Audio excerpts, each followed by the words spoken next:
안녕하십니까. 무비썸 김중혁입니다. 안녕하세요. 무비썸 송영원입니다. 오랜만입니다. 네, 너무 오랜만이라서. 네, 저희가 한동안 무비썸 업데이트가 없었는데 이번 여름에 정말 어마어마한 작품들이 줄이어서 개봉을 하는 바람에 저희가 급하게 이렇게 한국 영화를 진단하자는 거창한 계획은 아니고 이렇게 많은 영화가 한꺼번에 개봉한 좀 이례적인 해였기 때문에 하나하나 짚어보면 좋지 않을까 그런 마음으로 모였고요.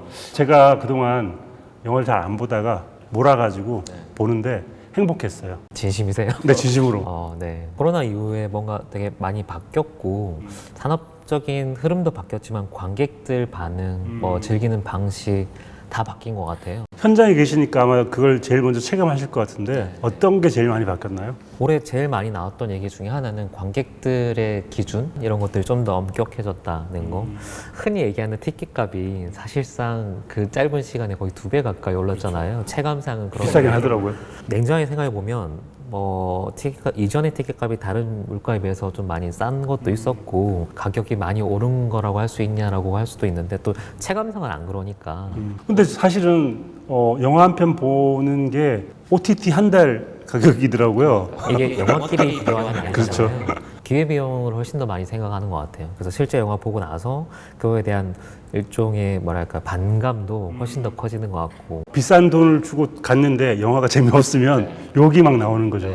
마케팅하는 방식이라든지 아니면 개봉하는 풍경도 좀 많이 달라지고 있어서 그런 얘기들을 한번 쭉 모아서 해보면 좋겠다는 생각이 듭니다. 여름에 영화가 몰린 것은 코로나 때문에 개봉 시기를 잡지 못했던 영화들이 줄지어서 개봉한 거잖아요. 네. 그래서 어쩌면 한국 영화 역사에서 굉장히 이례적이고 중요한 한 해가 아니었을까 싶더라고요. 의도치 않게 뭔가 현상에 대한 지표가 될 수 있는 한 해였어요. 왜냐하면 사실상 정상적인 스케줄로 개봉한 영화는 올여름에 빅4라고 불린 영화줄 중에 헌트 뿐이었고 나머지는 다 작년에 개봉해야 되는 영화들이 밀리고 밀려서 이 시장에 온 거거든요. 그리고 보통은 여름 개봉 시장에 배급 같은 거 조정해서 2주 정도의 텀을 둔다든지 서로 약간 이렇게 하는 것들도 있는데 몇 해 전부터는 사실 거의 한 주 텀으로 연달아 개봉하기도 하고 올해는 특히 좀 많이 몰려서 나쁘게 얘기하면 서로 출혈 경쟁을 하는 근데 심지어는 지금 전체 영화 극장 파이 자체가 줄어들었잖아요.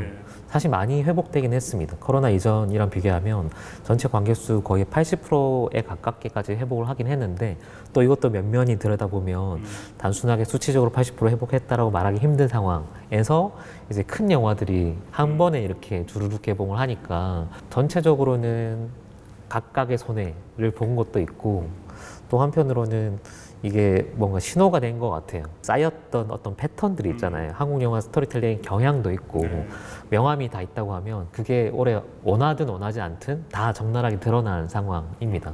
그렇게 얘기할 수 있을 것 같아요.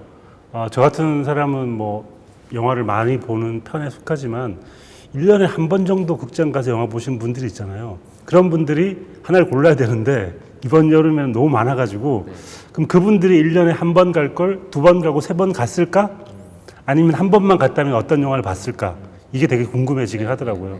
여름 시장만 놓고 보면 표가 모수하시는 분도 좀 있었던 것 같고 약간의 흐름을 조금 정리를 해보면 사실 작년에 오징어 게임 이후에 뭔가 OTT 열풍이 엄청 불었잖아요. 특히 한국에서는 실제로 제작하는 단위에서도 많이 몰렸어요. 그러니까 극장에 대한 투자들이 좀 줄어드는 그 와중에 다른 활로가 나온 거니까 만드시는 분들도 열심히 만들었고 또 투자도 거기 많이 몰린 게 사실입니다. 그렇게 하다 보니 올해 설 연휴 그 극장가 첫 번째 2022년에 첫 번째 포문을 여는 극장가는 되게 한산했거든요. 상대적으로. 그래서 좀 많이 실패를 했고 그럼 그렇게 되면 다 눈치를 보잖아요. 원래는 좀 더 빨리 개봉해야 하던 영화들도 계속 밀리고 하다가 분위기가 바뀐 게 범죄도시 2가 고양이 목에 방울을 달아야 되는데 범죄도시가 자신만만하게 방울을 달고 뛰어나갔죠. 사실 범죄도시 2는 본인들 스케줄 맞춰서 또 컨셉이 분명한 말 그대로 기획이 잘 된 영화이기 때문에 손익분기를 넘기는 거는 가능할 거다라는 자신감에 이제 개봉을 한 건데 아무도 예상치 못하게 너무 잘 돼 버린 거죠. 그러니까 마치 약간 극장 파이 전체가 회복되는 것처럼 커지는 것처럼 느껴지기도 했습니다. 그래서 그 이후에 또 자신감을 얻은 4대 배급사들의 영화들이 줄줄이 스케줄이 잡히기 시작하고 또 그 사이에 뭐 브로커라든지 헤어질 결심이라든지 올해 칸 영화제 풍경 중에 되게 재밌었던 것 중에 하나가 칸 영화제 그 메인 거리에 헤어질 결심과 브로커 둘 다 한국 영화잖아요. 그게 광고를 하는. 그게 아마 칸 영화제 역사에서도 아시아 영화가 그렇게 다 완전 메인스트리를 차지하는 경우가 올해가 처음이었다고 하더라고요. 그렇게 해서 극장 분위기가 살아나는가 싶었는데 결과적으로 놓고 보면 200억, 300억 투자된 빅4라고 하는 영화들 덩치에 맞는 수익이 나왔냐라고 하면 원래 의도했던 것보다는 예상했던, 목표했던 것보다는 훨씬 더 좀 흥행이 좀 저조했고 그래서 결과적으로는 올해 추석 영화에 이제 개봉해야 될 영화들이 다 도망갔어요. 보장돼 있는 안전한 기획인 공조2가 이제 개봉을 하게 됐고 이후에 이제 스케줄이 잡힌 영화들도 대부분 좀 규모가 작거나 컨셉이 분명한 영화들이 기다리고 있는 상황입니다. 다이나믹 코리아라고 하잖아요. 보통은 1년 6개월 단위로 뭐 산업 흐름 같은 게 바뀌긴 하는데 올해는 3개월 단위로 바뀌고 있어요. 그러니까 분기마다 거의 OTT가 대세다라고 했다가 극장이 살아난다라고 했다가 다시 OTT인가? 아닌가? 뭐 이게 다음은 제가 예상하건데 소설 원작 영화가 붐이 언젠가는 아니 이번에 곧 온다니까. 약간 인디안 기우제 같은 그럼 지금부터 개봉 순서대로 한 편 한 편씩 저희가 이제 영화 이야기도 짚어보면서 흐름이 어떻게 변해왔는지 짚어보도록 하겠습니다. 그럼 첫 번째, 제일 먼저 말씀해 주신 것처럼 고양이 목에 방울을 달았고 아무도 기대하지 않았던 그렇죠. 아무도 천만을 예상하지 못했던 달성했던 범죄도시 2를 먼저 얘기해 보도록 하겠습니다. 소위 말하는 전통적인 방식의 스튜디오 시스템에 부합하는 영화예요. 범죄도시 2가. 헐리우드식의 스튜디오 시스템의 핵심이 뭐냐면 좋은 의미에서는 스타랑 기획 그리고 프로듀싱이 영화 전체를 장악하는 건데 범죄도시 2 하면 뭐가 떠오르세요? 마동석. 마동석에서 시작해서 마동석으로 끝나는 영화고 그 2000년대 초반에 소위 말하는 강철중이나 이렇게 인상적인 한국 영화 형사 캐릭터들이 있었잖아요. 그거랑 또 다른 맥락에서 한국 영화의 형사 캐릭터를 모델을 만든 마석도. 영화가 됐고 지금 3편, 4편 계속 나온다라고 하고 있는 상황이죠. 벌써 3편, 4편 빌런까지 섭외를 해놨더라고요. 범죄2의 가장 핵심 중에 하나가 그건 것 같아요. 빌런. 이게 사실은 마석도라는 혹은 마동석이라는 인물은 마동석 배우가 출연하는 거의 모든 영화 좀 과장해서 얘기하면 이터널스까지 그냥 마동석 월드가 있는 거잖아요. 이런 식의 스타 시스템에서 되게 위력을 발휘한 것 중에 하나가 굳이 학습하지 않아도 돼요. 이유가 어디 있어? 나쁜 놈은 그냥 잡는 거야. 깡패들 반가워. 마블리 때부터 쌓여온 무지막지한데 귀엽기도 한 캐릭터를 별로 설명 안 해도 되는 거죠. 심지어 범죄도시 2 정도 오면 마석도란 캐릭터는 사실상 거의 배경에 가까워요. 주인공이 주체적으로 뭐 해서 뭐 상황을 돌파해 나가는 게 아니고 사실상 거의 자연재거든요. 긴장감을 굳이 하지 않아도 되는. 그렇죠. 그게 저는 오히려 약점으로 작용할 수 있다고 생각이 들어요. 관객 입장에서는 뭔가 긴장감과 대결 양상을 보고 싶은데 일단 빌런은 마석도한테 맞으려고 나오는 것 같잖아요. 이번에도 저는 사실은 혼석구 배우가 그 드라마 나의 해방일지 때문에 급상승했던 스타인데 영화 보면서 좀 안쓰러웠거든요. 왜 여기서 이렇게 맞고 있지? 이런 생각이 들었어요. 이번에는 강혜상이라는 캐릭터는 악랄하긴 한데 사연도 없고 그냥 맞으러 왔나? 그런 생각이 전 들더라고요. 강혜상이란 캐릭터가 잘 된 거는 비슷한 시기에 했던 손석구 배우가 나왔던 드라마의 영향도 없진 않아요. 그러니까 사실 이런 영화들은 스타 이미지가 얼마나 잘 흡수가 되느냐가 중요하니까. 그런데 저는 나의 해방일지를 보고 손석구를 추앙하다가 범죄도시 왔더니 너무 많이 맞아. 마동석이 미워질 지경이에요. 네가 강혜상이냐? 너 그냥 좀 맞아야 돼. 살려서 보낸다고는 안 했잖아. 근데 존재감은 확실히 드러난 거고 약간 갭 차이를 좀 보여주기도 하잖아요. 너 납치된 거야. 사실은 이게 영화 내적으로 서사가 설명이 하나도 안 되는 캐릭터이기 때문에 그냥 이미지를 쉽게 덜 씌울 수 있는 장점도 있는 것 같았어요. 이번에는 캐릭터가 얼마나 보통 이제 우리가 전통적인 방식으로 들어가면 얼마나 입체적인가, 전사를 얼마나 잘 쌓았나 뭐 이런 것들을 얘기하잖아요. 그렇게 치면 범죄도시 시리즈 2도 그렇고 그렇게 썩 잘 만든 영화는 아닌 것 같은데 사실상 이게 지금 시대를 대변하는 어떤 드라마인가? 라는 생각도 듭니다. 범죄도시 2 같은 경우는 거의 기승전결이라고 치면 그냥 강강강강만 있는 영화거든요. 그게 훨씬 더 관객들에게 시원함을 안긴다는 건 거죠. 예전에 전통적인 방식이라고 하면 긴장감도 줘야 되고 설명도 해야 되고 중간에 이렇게 일부러 좀 늘어지는 부분도 만들고 정점을 딱 찍는 방식이라고 하면 어쩌면 지금 클립들을 보는 거 익숙해진 상황에서 네. 그런 것들 빌드업을 다 쌓아 나가는 거 자체를 지루해하는 것도 같기도 하고 이 영화는 그렇게 그냥 강감각만 줘도 충분히 쾌감을 느낄 수 있을 만한 세팅들을 잘 하기도 했어요. 네.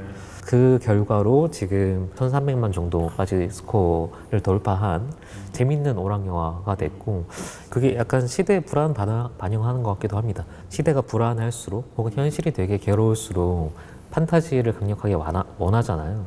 그거를 되게 잘 구현해준 형태 중에 하나가 지금 범죄도시 2인 것 같고 이번 범죄도시 2에서 저는 불편했던 지점이 폭력을 묘사하는 방식이었는데요. 그러니까 강혜상이라는 캐릭터가 누군가를 처단할 때 강혜상의 얼굴을 자주 보여줘요. 근데 그 이유는 강혜상의 악을 집중 조명하기 위해서가 아니고 강혜상이 폭력을 쓰는 장면을 직접적으로 보여주면 연령 제한이 걸리기 때문에 안 보여주기 위해서 강혜상을 보여주는 건가? 라는 의심이 들 정도로 별 필요 없는 장면들이 되게 많더라고요. 이게 되게 재밌는 선택 노선을 취한 게 보통 이런 식의 속편은 더 크게 더 화려하게 뭐 혹은 더 잔혹하게로 가잖아요. 이 범죄도시 2도 컨셉은 그랬어요. 그래서 이제 해외로 나가는 거고 마체테라고 하죠. 이거를 이제 써는 액션을 보여줘야 되잖아요. 근데 실제로 영화를 보면 잔혹하다는 느낌이 들면 거의 없거든요. 그러니까 약간 마체테가 썬다는 느낌보다는 도끼로 찍는다. 아니 반장님 여기 좀 지킬 때 좀 약간 마음이 아팠어. 원래는 써는 액션을 보여줘야 되는 것이 때리는 액션에 가깝게 갔고 원래 이 액션 캐릭터가 가지고 있는 정체성과도 되게 부합하는 어떻게 보면 오리지널리티 있는 액션이 만들어진 거죠. 근데 저는 오히려 범죄도시 2는 이제 액션 영화라기보다 코미디라는 생각이 들어요. 이제 코미디에 방점을 더 많이 두고 있고 액션에 기대를 한다기보다 코미디를 기대하게 되는 이상한 영화였던 것 같아요. 실제로 애드립도 여러 가지로 연구를 했다고 하고 최기화 배우가 하는 왜 총 쏠 때 총 이렇게 나다가 안 나가네 그거는 실제로 총이 발사가 안 돼서 짜증내면서 이제 던진 건데 그 너무 재밌잖아요. 캐릭터랑 잘 맞기도 하고 그런 웃음 포인트들을 되게 잘 살린 것 같아요. 개그가 들어갈 때 제일 위험한 것 중에 하나가 맥을 끊을 수 있잖아요. 네. 이 영화는 그렇게 정교하게 쌓아나가는 맥이 있는 영화가 아니다 보니까 개그들이 되게 적재적소에 들어가면 관객들이 훨씬 더 재밌게 받아들일 수 있는 것 같기도 하고요. 킬포인트에서 이렇게 약간 살 떨리는 개그를 하잖아요. 혼자 왔어? 뭐 싱글이야 이런. 저는 그거 보는데 악마를 보았다 해서 최민식 씨가 이병헌 씨한테 너 혼자야? 이렇게 물어보는데 그때 너무 무서웠거든. 근데 여긴 너무 웃기잖아요. 이번에도 손석구 배우랑 이제 주고받는 대화에서 5대5로 나누자라고 하니까 누가 5야? 그런데 저는 또 여기서도 제가 좋아하는 영화였던 거북이 달리다에 보면 신정근 배우가 그거 하거든요. 5대5로 나누자 하니까 누가 5야 하고 하는 장면이 있는데 여기에는 딱 정해진 딱 지점이 있는 것 같아요. 싸우기 전에 한번 웃겨주고 심하게 한번 싸우고 빌런을 완전히 뭉개버리고 마석투는 재킷을 이렇게 딱 걸고 간다. 이게 익숙해지니까 3편에서는 정말 무시무시한 빌런이 나오기를 바라는 마음이 있는데 범죄도시 2가 이제 VOD로 나온 이 마당에 3편, 4편 빌런이 캐스팅됐다는 기사가 떴더라고요. 3편이 이준혁 씨, 4편이 이동희 씨와 김무열 씨. 4편의 빌런은 지금 어떤 마음으로 준비를 하고 있을까? 3편도 못 봤는데 뭔가 연속성보다는 자신만의 빌런을 개발하고 있지 않을까 그런 생각이 들더라고요. 우리가 1편 보고 나니까 2편에서 약간 시그니처처럼 이어받아주면 좋겠다고 생각한 요소들이 기대하는 게 있잖아요. 근데 이후에 이제 전체적인 뼈대를 유지하고 어떻게 바꿀지는 뭐 정말 알 수 없는 거고 적어도 2편까지만 놓고 보면 최근에 몇 년 동안 보기 힘들었던 되게 기획이 잘 돼 있는 그리고 스타를 제일 앞에 내었을 때 스타의 이미지 전체가 영화를 장악하는 그래서 영화에 느슨한 부분이 있거나 서사적으로 좀 말이 안 되거나 이런 것도 다 덮일 수 있는 이게 뭐 작품적으로 그냥 개별 영화의 완성도만 놓고 본다고 하면 흠잡을 구석이 되게 많은 거있긴 하지만 결과적으로 이런 기획 영화는 그 기획이 통하냐 안 통하냐가 거의 전부다라고 볼 수 있거든요. 그렇게 치면 어떻게 보면 지금 시대가 원하는 영화였을 수도 있고 한편으로는 그게 되게 뭐랄까요 위험한 징후처럼 보이기도 해요. 아까 잠깐 얘기 나왔던 것처럼 이렇게 갈등하기를 원하지 않고 강력한 치외 법권에 가까운 폭력이 나를 지켜주길 원하는 거. 사람들이 지금 대중 영화에서 바라는 주제라고 하면 2022년에 사람들이 바라는 형사의 모습들 혹은 나를 지켜줬으면 하는 공권력의 모습이 이런 거다라고 하면 그것도 한편으로는 되게 섬뜩한 부분이 있는 거죠. 네. 많은 분들에겐 통했을지 모르지만 저한테는 안 통했고 저는 이미 지쳤다. 3편을 안 볼 수도 있겠다라는 생각이 들었던 영화였고요.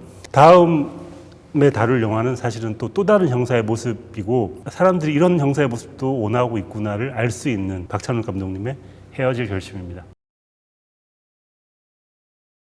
근데 이 처음에 저는 헤어질 결심하고 나서 약간의 좌절과 절망감을 맛봤던 게 제가 보고 나서 느꼈던 거는 박찬욱 영화 중에 제일 잘 될 수 있겠다. 어떤 의미에서는 되게 대중적이고 친절하기도 하고 기본적인 형태는 멜로드라마에 가깝기 때문에 좀 더 대중 친화적인 장르기도 하고 그리고 심지어 이제 마케팅 효과라는 게 있잖아요. 칸 영화제에서 수상을 하고 왔고 그리고 하니까. 심지어 박찬욱 감독님 자신도 이것은 상업 영화다. 예술 영화가 아니다라고 계속 강조를 하셨죠. 상업 영화 감독들도 반대로 얘기합니다. 메시지가 있습니다. 라고 얘기하는. 어쨌든 박찬욱 감독님도 자신이 있으셨던 것 같고 대중적 요소가 없지 않았어요. 근데 처음에 딱 공개가 됐을 때 반응이 그렇게까지 열광적이진 않았거든요. 저는 솔직히 영화를 보고 나서 호불호를 얘기할 수 있는 영화인데 호불호를 보고 나서 얘기할 줄 알았거든요. 근데 사실 초반은 거의 무풀에 가깝게 관객이 안 들었단 말이죠. 한 50만? 이 정도 들었기 때문에 범죄도시 2랑 되게 대비가 되는 거예요. 어떻게 보면 얘기를 하고 싶어지고 좀 깊게 들어가야 되고 해석을 요구하는 그런 영화들에 대한 수요가 없나? 혹은 그 수요가 100만이 한국에 안 되나? 라는 생각이 들어서 약간 초반에 되게 저는 관계자가 아님에도 불구하고 약간의 좌절감 같은 걸 느꼈는데 제가 그 글을 봤거든요. 헤어질 결심을 보고 나서 나의 비루한 말로 이 영화의 아름다움에 폐를 끼치고 싶지 않다. 이런 글 쓰셨죠. 네. 어쨌든 결과적으로 보면 지금 헤어질 결심은 거의 200만 가까이 됐어요. 여러 번 재관람하는 관객들도 있고 이게 지금 한국 영화 전체 시장으로 보면 또 다른 모델을 만들어주는 것 같기도 하고 그게 어떻게 보면 코로나 거쳐오면서 신작 강박이 있잖아요. 일주일 만에 내려야 되고 다음 영화 코로나 지나면서 제일 많이 경험했던 거 뭐냐면 재개봉이나 그리고 옛날 영화도 오래 틀고 있는 것들을 관객들이 좀 많이 봤던 것 같고 극장이 이럴 수 있는 공간이다라는 게 학습이 좀 된 부분이 있지 않나? 그래서 헤어질 결심 같이 어느 정도 충성도 있는 관객들이 늘 유지되는 영화는 계속 오래 갈 수 있는 그런 사례를 하나 만들어 준 것 같아서 올해 한국 영화에서 가장 선명하게 보인 두 가지 패턴 범죄도시 2와 헤어질 결심이 아닌가.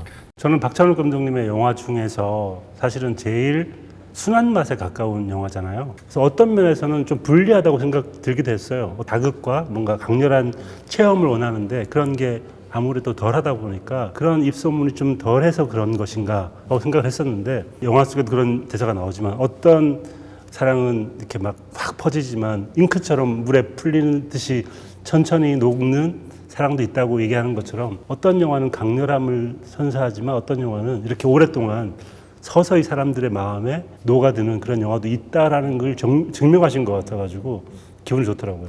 올드보이가 워낙에 큰 영향을 미쳤으니까 그렇겠지만 칸 영화제에서 이제 공개됐을 때도 기자들이 그런 질문을 꽤 많이 했어요. 표현 수위의 문제에 대해서 이번 너무 순하다 뭐 이런 얘기들 했는데 저는 반대로 이 영화 박찬욱 감독님 영화 중에 제일 독한 맛에 가까운 것 같고 소위 말하는 편집과 몽타주 우리가 얘기하는 미장센 뭐 이런 걸로 영화를 세공할 수 있는 기술의 거의 끝까지 간 인상적인 편집 중에 하나가 뭐냐면 이 영화의 큰 뼈대는 형사가 용의자를 관찰하는 남편 돌아가셨는데 벌써 출근하셨나 봐요?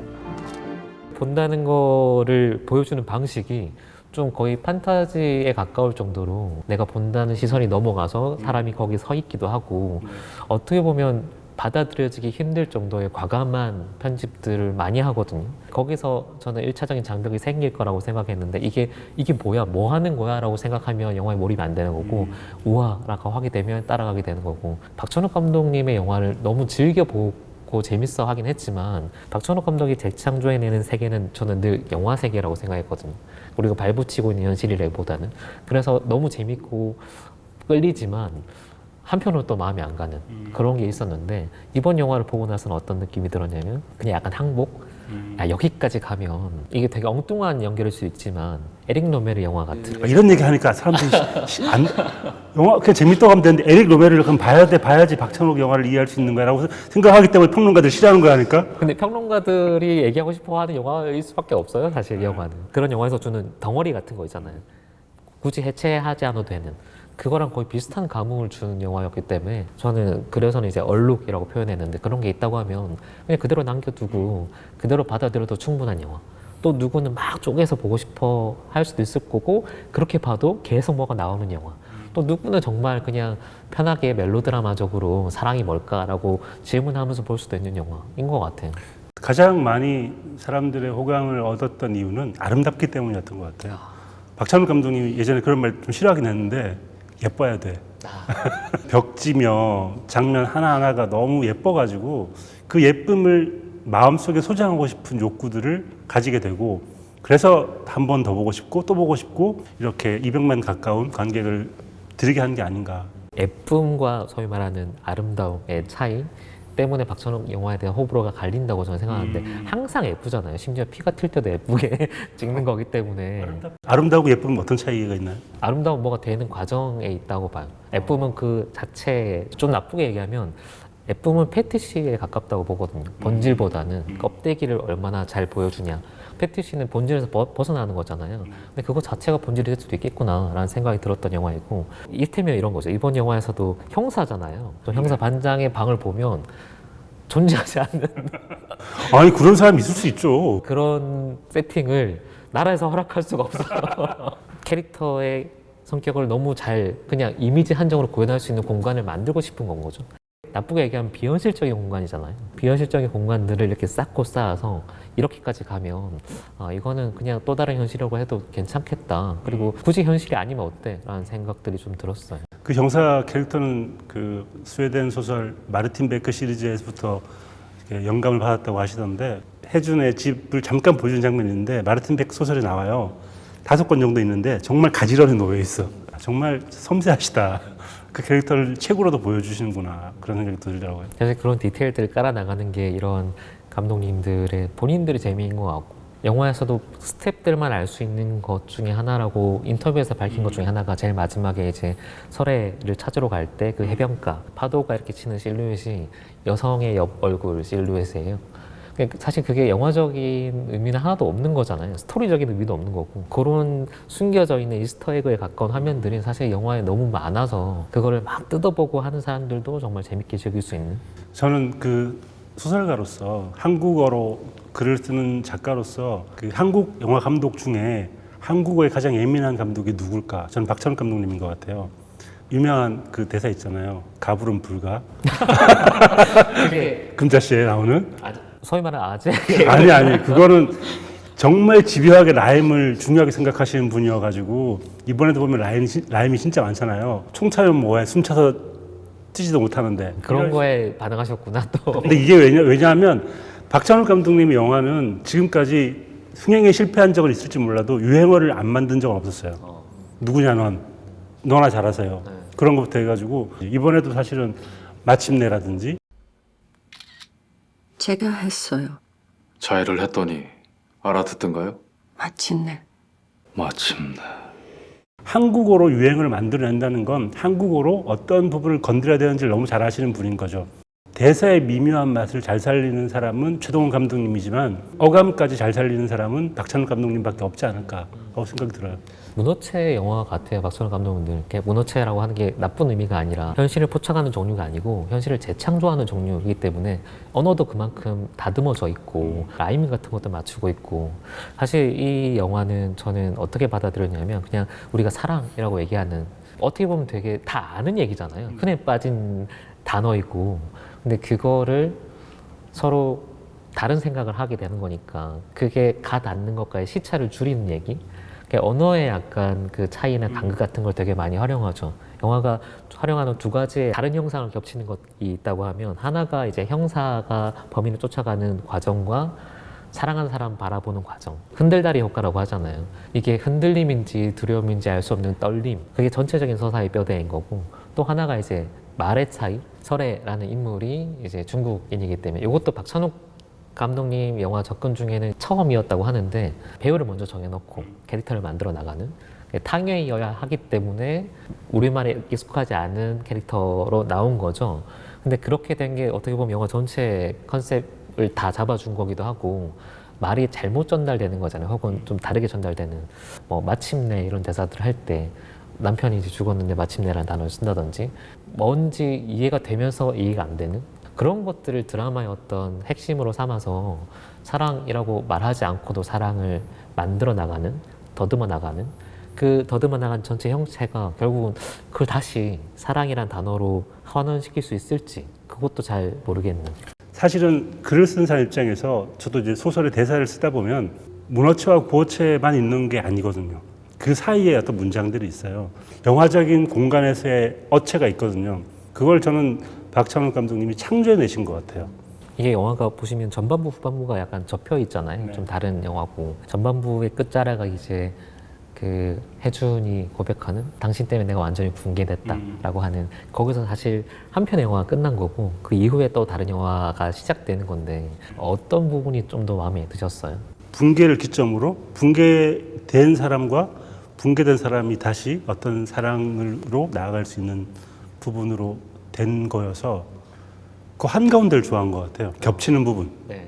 접히는 그 네. 지점이 약간 요거 놓고도 박찬욱 영화에 어떤 걸 좋아하냐의 차이가 좀 있는 것 같기도 하고 저는 후반부도 너무 훌륭하긴 했지만 전반부까지가 정말 완전히 항복 조금 과장해서 얘기하면 완벽하다라는 생각이 들었고 이후에는 이제 좀 다른 영화로 접어드니까 항복 취소? 혜준이 사랑한다는 말을 안 했는데 이 설에는 사랑한다고 받아들인 거잖아요. 말의 차이를 따라잡는 과정이 후반부이지 않았나? 네. 그게 사실은 어떻게 보면 이 드라마 전체의 핵심이기도 한 것 같고요. 굉장히 언어적인 영화이고 말이 그 사람들의 표정과 거의 동급에 놓일 정도로 중요한 대사 한마디 한마디를 다시 들어보면 또 다른 의미가 느껴지는 그런 영화였던 것 같아요.